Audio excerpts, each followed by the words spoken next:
Thanks for selling your car to Carvana. Here's your check. Whoa, when did I get here? What do you mean? I swear it was just moments ago that I accepted a great offer from Carvana online. I must have time traveled to the future. It was just moments ago. We do same-day pickup. Here's your check for that great offer. It is the future. It's the present and just the convenience of Carvana. Sorry to blow your mind. It's all good. Happens all the time. Sell your car the convenient way to Carvana. Pickup times may vary and fees may apply. Close your eyes, exhale, feel your body relax, and let go of whatever you're carrying today. Well, I'm letting go of the worry that I wouldn't get my new contacts in time for this class. I got them delivered free from 1-800-CONTACTS. Oh my gosh, they're so fast. And breathe. Oh, sorry. I almost couldn't breathe when I saw the discount they gave me on my first order. Oh, sorry. Namaste. Visit 1-800-CONTACTS.com today to save on your first order. 1-800-CONTACTS. This is Optimal Health Daily, the Zen of Running, and 10 Ways to Make It Work for You by Leo Babauta of zenhabits.net, and I'm Dr. Neil. A very happy Monday to you. Welcome back to Optimal Health Daily, the podcast where health and fitness blogs are narrated to you for free. It's similar to an audiobook, but from many different authors. And then on Fridays, I answer your questions right here on the show. All right, let's start your week off right. Get right to today's post and start optimizing your life.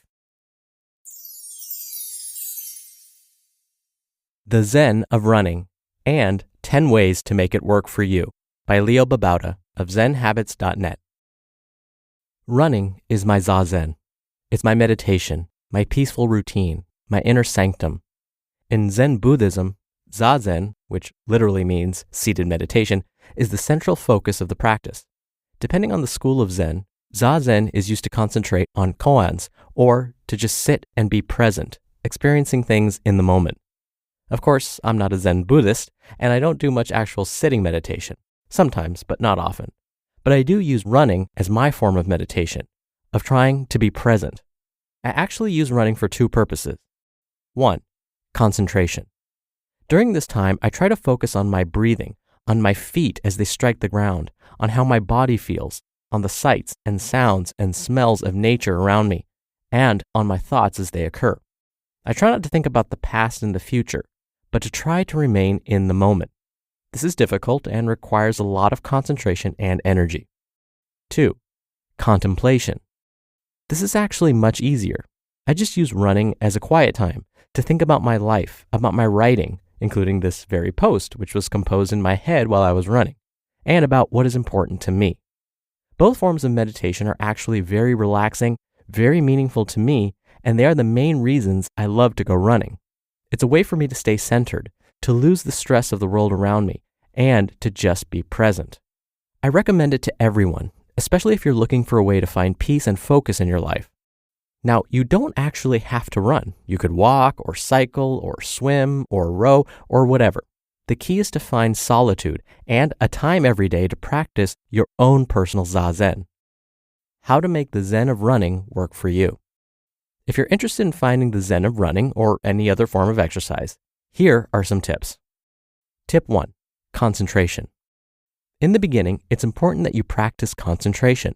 It's not something that comes naturally to most of us. Try to do it for as long as you can, bringing yourself back to the moment every time you find yourself pulling away. Monitor your thoughts, and when you find a thought that is not of this moment, thinking about something you have to do later, for example, don't try to stop the thought. Just be aware of it, acknowledge it, and allow it to leave gently. Then return to the moment. Tip number 2, breathing. A good place to start when you're practicing concentration is breathing. This is true of traditional zazen, of course, but it's also very true of running or other exercise, because breathing is an important part of exercise. By concentrating on your breathing, you can monitor how hard you're exercising and adjust your running up or down accordingly. I like to ensure that I'm not breathing too hard. Tip number 3, bursts. Again, concentration is difficult in the beginning. It can be hard to concentrate for very long. Don't beat yourself up about it. Try practicing concentration in small bursts at first, of just maybe 10 seconds at a time. Let yourself rest in between, and then concentrate some more for another 10 seconds, and repeat. Later, you can stretch this to 20 or 30 seconds, or even a minute or two with practice. Tip number 4, time every day. This isn't mandatory, but I suggest finding some time every day to practice this form of meditation. Does that mean you should run every day? Not necessarily. You could run and bike and walk on alternate days, for example. Or you could do what I've done and slowly build yourself up to where you can run just about every day, alternating hard days with really easy days of only maybe a slow mile or so. Making it a can't miss appointment at the same time every day is a good idea. Tip number 5, contemplation. When you tire of trying to concentrate, allow yourself to contemplate. Think about your day, about your life in general, about what's important to you, about your goals, about the people in your life. This kind of contemplation should be a part of every person's life. Tip number 6, intervals. I like to alternate between concentration and contemplation. One workout I did just yesterday was hill intervals. I run a very hilly route, and while I usually take it easy going up the hills, yesterday I decided to run it hard up the hills and take it easy on the way down. And I decided to concentrate on the moment as I ran up the hills, and then allow myself to contemplate as I took it easy down the hills. It was a great workout. And as a bonus, as I ran down the hills, I had a great view of the ocean and the sunset in the bay below the hills where I live. It was awesome. Tip number 7, stress. If you find yourself stressed during the day, and who among us doesn't, it can be very therapeutic to run at the end of the day, in the early evening before it gets dark. Again, focus on concentration and contemplation, alternating the two, and you'll notice the stress melting away. Exercise is naturally a wonderful stress reliever. It's the main reason I took up running. But combined with these two methods, it is one of the best I've ever used. Tip number 8, ideas. Contemplation time is also a terrific time to come up with ideas. I use it to come up with ideas for posts on this blog, or ideas for fiction I want to write, or projects I want to do, or things I want to do with Eva and the kids. The key is writing the ideas down when I get home, as I'm reluctant to carry my moleskin notebook with me on my runs. Tip number 9, journal. On that note, I think it's also useful to keep a journal and record some of the thoughts you have during contemplation, and some notes about your concentration times. During contemplation, if you review your day and think about what's important in life, you'll often have thoughts that you want to remember later. A journal is a great way to get those thoughts on record and make the most of your contemplation. And lastly, tip number 10, be in the moment. Once you get good at concentration, and I can't claim to be that good yet, you can focus on more than just your breathing. While breathing is a good way to start, there are other things going on in the moment that you can concentrate on. A useful method is to open your mind up to your environment, both outside of yourself and within yourself.